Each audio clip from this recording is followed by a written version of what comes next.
पांचों पांडव जब इंद्रप्रस्थ में रह रहे थे, जो दुर्योधन को अच्छा नहीं लग रहा था, उसे लग रहा था कि किस तरह से इनका ये इंद्रप्रस्थ भी हम छीन लें। इसके लिए उसने धृतराष्ट्र को मनाया और शकुनी और दुर्योधन ने मिलकर के धृतराष्ट्र को युधिष्ठिर को चौसर खेलने के लिए आमंत्रित किया। वह आमंत्रण लेकर के विदुर स्वयं गए। धृतराष्ट्र की बात मानकर विदुर पांडवों के पास आए। उनको देखकर महाराज युधिष्ठिर उठे और उनको यथोचित सादर सत्कार किया।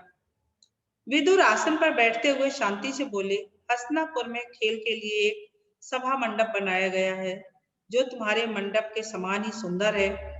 राजा धृतराष्ट्र की ओर से उसे देखने चलने के लिए मैं तुम लोगों को न्योता देने आया हूँ। राजा धृतराष्ट्र की इच्छा है कि तुम सब भाइयों सहित वहां आओ, उस मंडप को देखो और 2 हाथ चौसर भी खेल जाओ। अर्थात वहीं चौसर का खेल भी हो जाएगा और उस सभा मंडप को देख भी जाना। युधिष्ठिर ने कहा, चाचा जी, चौसर का खेल अच्छा नहीं है, उससे आपस में झगड़े पैदा होते हैं। समझदार लोग उसे पसंद नहीं करते हैं, लेकिन इस मामले में हम तो आप ही के आदेशानुसार चलने वाले हैं। आपकी जो सलाह है, क्या करना है? विदुर बोले, यह तो किसी से छिपा नहीं है कि चौसर का खेल सारे अनर्थ की जड़ होता है। मैंने भी भरकस कोशिश की है कि इसे न होने दूं, किंतु राजा ने आज्ञा दी है कि तुम्हें खेल के लिए न्योता दे आऊं, इसलिए आना पड़ा। अब तुम्हारी जो इच्छा है वो करो। राजवंशों की नीति के अनुसार किसी को भी खेल के लिए बुलावा मिल जाने पर उसे अस्वीकार नहीं किया जा सकता। इसके अलावा युधिष्ठिर को डर था कि कहीं खेल में न जाने को ही धृतराष्ट्र अपना अपमान न समझ ले और यही बात कहीं लड़ाई का कारण न बन जाए। यदि वो नहीं भी जाएंगे तो ऐसा न हो कि धृतराष्ट्र बड़े हैं घर में और वो अपमान समझेंगे कि मैंने बुलाया और ये पांडव नहीं आए, तो कहीं ये लड़ाई का कारण न बन जाए। इन्हीं सब विचारों से प्रेरित होकर समझदार युधिष्ठिर ने न्योता स्वीकार कर लिया। यद्यपि विदुर ने उन्हें चेता दिया था। युधिष्ठिर अपने परिवार के साथ हस्तिनापुर पहुंच गए। नगर के पास ही उनके लिए एक सुंदर विश्राम गृह बना हुआ था। वहां ठहरकर उन्होंने आराम किया। अगले दिन सुबह नहा धोकर सभा मंडप में जा पहुंचे। कुशल समाचार पूछने के बाद शकुनी ने कहा, युधिष्ठिर, खेल के लिए चौपड़ बिछा हुआ है, चलिए 2 हाथ खेल लें। इस तरह से उन्हें उसमें फंसाया गया। युधिष्ठिर बोले, राजन, यह खेल ठीक नहीं है। बाजी जीत लेना साहस का काम नहीं है और जुआ खेलना धोखा देने के समान है। आप तो यह सब बातें जानते ही हो। वह बोला, आप भी क्या कहते हैं महाराज? यह भी कोई धोखे की बात है? यह कहिए कि आपको हार जाने का डर लग रहा है। आपको ऐसा लगता है कि मैं कहीं हार ना जाऊं, इसलिए आप नहीं खेलना चाहते। युधिष्ठिर कुछ गर्म होकर बोले, राजन, ऐसी बात नहीं है। अगर मुझे खेलने को कहा गया तो मैं ना नहीं करूंगा। आप कहते हैं तो मैं तैयार हूँ। मेरे साथ खेलेगा कौन? दुर्योधन तुरंत बोल उठा, मेरी जगह खेलेंगे मामा शकुनी, किंतु दाव लगाने के लिए जो धन रत्नादि चाहिए वह मैं दूंगा। अर्थात युधिष्ठिर ने देखिए युधिष्ठिर के साथ खेलने के लिए शकुनी को किया और शकुनी ही उनके साथ खेलेंगे। जो पैसे उस पे दांव में लगाए जाएंगे वो दुर्योधन देगा। युधिष्ठिर बोले, मेरी राय यह है कि किसी एक की जगह दूसरे को नहीं खेलना चाहिए। यह खेल के साधारण नियमों के विरुद्ध है। अच्छा, तो अब दूसरा बहाना बना लिया, शकुनी ने हंसते हुए कहा। युधिष्ठिर ने कहा, ठीक है, कोई बात नहीं, मैं खेलूंगा। और खेल शुरू हुआ। सारा मंडप दर्शकों से खचाखच भरा हुआ था। द्रोण, भीष्म, कृपाचार्य, विदुर, धृतराष्ट्र जैसे वयोवृद्ध भी उपस्थित थी। वे उन्हें रोक नहीं सके थी। उनके चेहरों पर उदासी छाई हुई थी। अन्य कौरव राजकुमार बड़े चाव से खेल को देख रहे थे। पहले रत्नों की बाजी लगी, फिर सोने चांदी के खजानों की, इसके बाद रथों और घोड़ों की। तीनों दांव युधिष्ठिर हार गए। शकुनी का पाशा मानो उनके इशारे पर चलता था। खेल में युधिष्ठिर बारी बारी से अपनी गाय, भेड़, बकरियां, दास दासी, रथ, घोड़े, सेना, देश देश की प्रजा सब खो बैठे। भाइयों के शरीर पर जो आभूषण और वस्त्र थे उनको भी बाजी पर लगा दिया गया और वो हार गए। और कुछ बाकी है? शकुनी ने पूछा। यह सांवले रंग का सुंदर युवक मेरा भाई नकुल खड़ा है, यह भी मेरा ही धन है, इसकी बाजी लगाता हूँ, चलो, युधिष्ठिर ने जोश में के साथ कहा। शकुनी ने कहा, अच्छा तो यह बात है, तो यह लीजिए आपका प्यारा राजकुमार अब हमारा हो गया। कहते कहते शकुनी ने पासा फेंका और बाजी मार ली। युधिष्ठिर ने कहा, यह मेरा भाई सहदेव जिसने सभी विद्याओं को का पार पा लिया है, इसकी बाजी लगाना उचित तो नहीं है, फिर भी लगाता हूँ, चलो देखा जाएगा।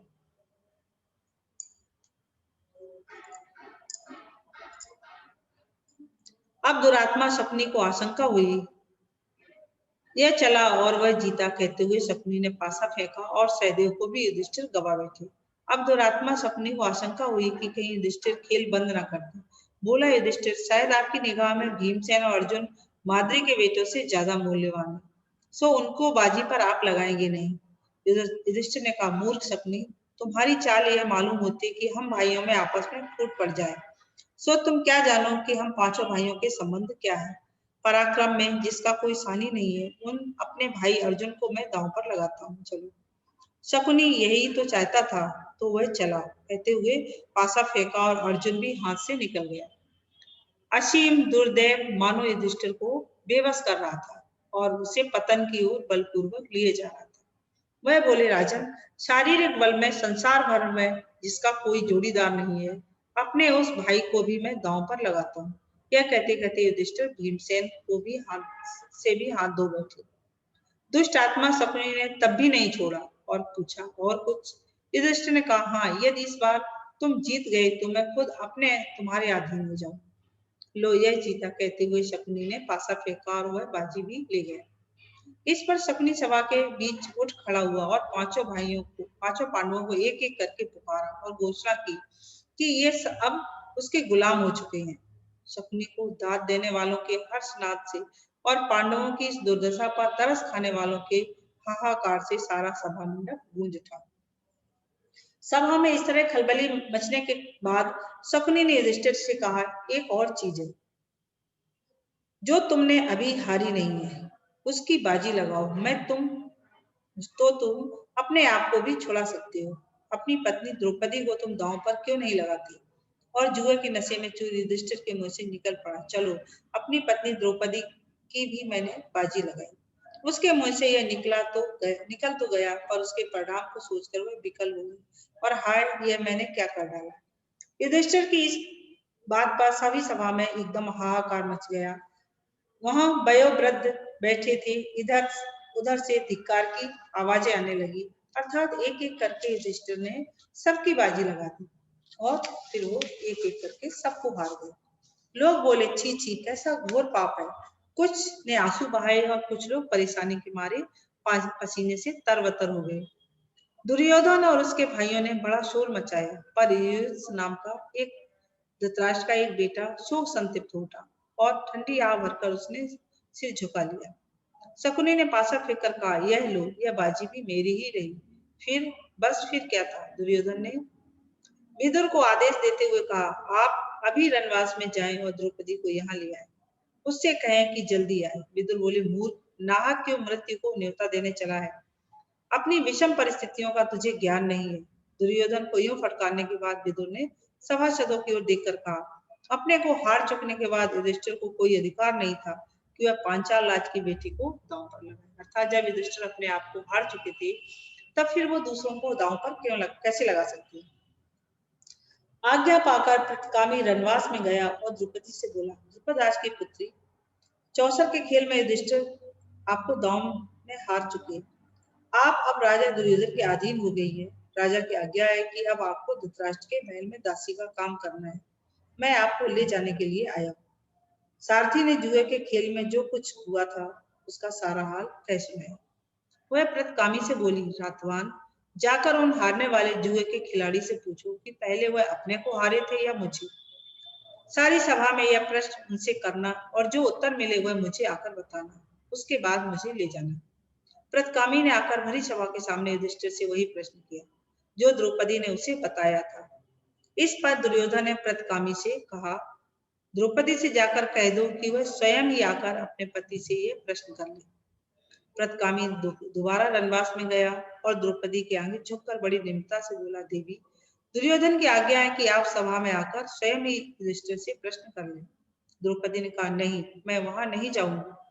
अगर युधिष्ठिर जवाब नहीं देते हैं तो सभा में जो सज्जन विद्यमान है उन सबको तुम मेरा प्रश्न जाकर सुनाओ और उनका उत्तर आकर के मुझे बताओ कि आखिर में ये सब क्या कह रहे हैं। प्रतिगामी लौटकर फिर सभा में गया और सभासदों को द्रौपदी का प्रश्न सुनाया। यह सुनकर दुर्योधन झल्ला उठा। अपने भाई दुशासन से बोला, दुशासन, यह सारथी भीमसेन से डरता मालूम होता है। तुम ही जाकर उस घमंडी औरत को यहाँ ले आओ।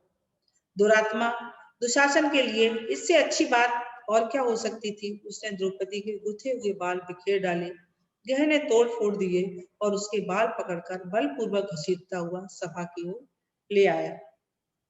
द्रौपदी विकल उठी। द्रौपदी की ऐसी दीन अवस्था देखकर धृतराष्ट्र के एक बेटे विकर्ण को बड़ा दुख हुआ। उससे रहा नहीं गया। वह बोला, उपस्थित वीरों, सुनिए, चौसर के खेल के लिए युधिष्ठिर को धोखे से बुलावा दिया गया था। वह धोखा खाकर इस जाल में फंस गए और अपनी स्त्री तक कोई बाजी लगा दी। यह सारा कार्य न्यायोचित नहीं है। दूसरी बात यह है कि द्रौपदी अकेले युधिष्ठिर की ही पत्नी नहीं है, बल्कि पांचों पांडवों की पत्नी है। इसलिए उसको दांव पर लगाने का अकेले युधिष्ठिर को कोई हक नहीं था। इसके अलावा खास बात यह है कि एक बार जब युधिष्ठिर खुद को ही दांव में हार गए थे, तो उनको द्रौपदी को बाजी लगाने का अधिकार ही क्या था। मेरी एक और आपत्ति यह है कि शकुनी ने द्रौपदी का नाम लेकर युधिष्ठिर को उनकी बाजी लगाने के लिए उकसाया था। लोगों ने चौसर के खेल के जो नियम बना रखे हैं, वह उसके बिल्कुल विरुद्ध थे। इन सब बातों के आधार पर मैं इस सारे खेल को नियम विरुद्ध ठहराता हूँ। मेरी राय में द्रौपदी नियम पूर्वक नहीं जीती गई। इस तरह से विकर्ण ने उसका विरोध किया कि इस तरह का क्यों किया गया, कि जबकि युधिष्ठिर खुद ही अपने आप को हार चुके हैं। युवक विकर्ण के भाषण से यहाँ उपस्थित लोगों के विवेक पर भी भ्रम का पर्दा हट गया। सभा में बड़ा कोलाहल मच गया। यह सब देखकर कर्ण उठ खड़ा हुआ और क्रुद्ध होकर बोला, विकर्ण, अभी तुम बच्चे हो। सभा में इतने बड़े बूढ़ों के होते हुए तुम कैसे बोल पड़े। तुम्हें यहाँ बोलने और तर्क वितर्क करने का कोई अधिकार नहीं। यह देखकर दुशासन द्रौपदी के पास गया और उसका वस्त्र पकड़कर खींचने लगा। ज्यों-ज्यों वह खींचता गया, त्यों-त्यों वस्त्र भी बढ़ता गया। अंत में खींचते-खींचते दुशासन की दोनों भुजाएं थक गईं। हाँफता हुआ वह थकान से चूर होकर बैठ गया। सभा के लोगों में कपकपी सी फैल गई और धीमे स्वर में बात होने लगी। इतने में भीमसेन उठा। उसके होंठ मारे क्रोध के फड़क रहे थे। ऊंचे स्वर में उसने यह भयानक प्रतिज्ञा की, उपस्थित सज्जनों, मैं शपथ खाकर कहता हूँ कि जब तक भरतवंश पर बट्टा लगाने वाले और इस दुरात्मा दुशासन की छाती चीर न लूंगा, तब तक इस संसार को छोड़ करके नहीं जाऊंगी। अर्थात उसी समय भीमसेन ने वहां पर प्रतिज्ञा भी की। भीमसेन की इस प्रतिज्ञा को सुनकर उपस्थित लोगों के हृदय भय के मारे थर्रा उठे। इन सब लक्षणों से धृतराष्ट्र ने समझ लिया कि यह सब ठीक नहीं हुआ है।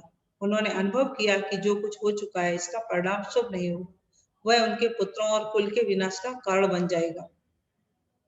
उन्होंने परिस्थिति को संभालने के इरादे से द्रौपदी को बड़े प्रेम से अपने पास बुलाया और शांत किया तथा सांत्वना दी। इसके बाद वह युधिष्ठिर की ओर मुड़कर बोले, युधिष्ठिर, तुम तो अजात शत्रु हो, उदार हृदय के भी हो। दुर्योधन की इस कुचाल को क्षमा करो और इन बातों को मन से निकाल दो और भूल जाओ। अपना राज्य तथा संपत्ति आदि सब ले जाओ और इंद्रप्रस्थ जाकर सुखपूर्वक रहो। क्योंकि जब उन्होंने देखा कि द्रौपदी बहुत व्याकुल है और द्रौपदी को सती का दर्जा दिया गया है, यदि द्रौपदी ने ये कहा कि यदि सभा में उपस्थित किसी भी व्यक्ति को न्याय के प्रति कोई भी सम्मान नहीं रहा है, तो मैं पूरी सभा को एक श्राप देती हूँ। जब इस तरह की बात उन्होंने श्राप देने की सुनी, तो उसी समय गांधारी बहुत चतुर थी, विदुषी थी। उसने है ना उसी समय द्रौपदी को मना किया और अपने पास बुलाया और कहा कि तुम देखे, इनको एक अबोध बालक समझ करके इनके गुनाहों को क्षमा कर दो, क्योंकि उन्हें पता था कि ये द्रौपदी को श्राप दे देगी तो वो सच हो जाएगा। इसलिए उसने उनको द्रौपदी को बहुत अधिक सांत्वना दी गांधारी ने। फिर धृतराष्ट्र से कहा कि तुम अंधे तो आंखों से नहीं देख सकती, लेकिन अनुभव तो कर सकते हो, कानों से तो सुन सकते हो, तो क्यों इनके इस तरह का अपराध हो रहा है, इसके लिए तुम इनका दिया हुआ राज्य वापस दो। तो धृतराष्ट्र ने जो भी राज्य जीता हुआ था उसको वापस दे दिया और फिर युधिष्ठिर को वापस इंद्रप्रस्थ भेज दिया। धृतराष्ट्र की मीठी बातों को सुनकर पांडवों के दिल शांत हो गए और यथोचित अब अभिवादन आदि के उपस्थित उपरांत द्रौपदी और कुंती सहित सब पांडव इंद्रप्रस्थ के लिए विदा हो गए। पांडवों के विदा हो जाने के बाद कौरवों में बड़ी हलचल मच गई। पांडवों के इस प्रकार अपने पंजे से साफ निकल जाने के कारण कौरव बड़ा क्रोध प्रदर्शन करने लगे। जब उन्होंने देखा कि ये सारी योजना तो हमारी विफल हो गई और इनको राज इनका वापस फिर मिल गया है, तो क्या फायदा रहा। दुशासन तथा शकुनी के उकसाने पर दुर्योधन पुनः अपने पिता धृतराष्ट्र के सिर पर सवार हो गए और पांडवों को खेल के लिए एक बार और बुलाने को उसको राजी कर लिया। युधिष्ठिर को खेल के लिए बुलाने को फिर दूत भेजा गया। पिछली घटना के कारण दुखी होते हुए युधिष्ठिर को यह निमंत्रण स्वीकार करना पड़ा। युधिष्ठिर हस्तिनापुर लौटे और शकुनी के साथ फिर चौपड़ रहे। इस बार खेल में यह शर्त थी कि हारा हुआ दल अपने भाइयों के साथ 12 वर्ष तक वनवास करेगा और उसके उपरांत 1 वर्ष अज्ञातवास में रहेगा। यदि इस 1 वर्ष में उसका पता चल जाएगा तो उन सबको 12 वर्ष का वनवास और फिर से भोगना पड़ेगा। इस प्रकार इस बार भी युधिष्ठिर हार गए और पांडव अपने वादे के अनुसार वन में चले गए, अर्थात उन्हें 12 वर्ष का वनवास और 1 वर्ष का अज्ञातवास हो गया। इस तरह से पांचों युधिष्ठिर को ने फिर जुआ खेला जो नियम के विरुद्ध था और फिर वो सभी अपना हारे। लेकिन द्रौपदी ने चलते समय युधिष्ठिर से ये कहा था कि इस बार ना तो तुम अपने भाइयों को दांव पर लगाओगे और ना मुझे लगाओगे। भले ही सारी संपत्ति तुम दांव पर लगा देना, लेकिन ना तो मुझे इस बार दांव पे लगाओगे ना अपने भाइयों को लगाओगे। लेकिन शर्त ये थी कि भाइयों के सहित ही वनवास भुगतना पड़ेगा। इसलिए शर्त के अनुसार वो वनवास भुगतने के लिए तैयार हो गए।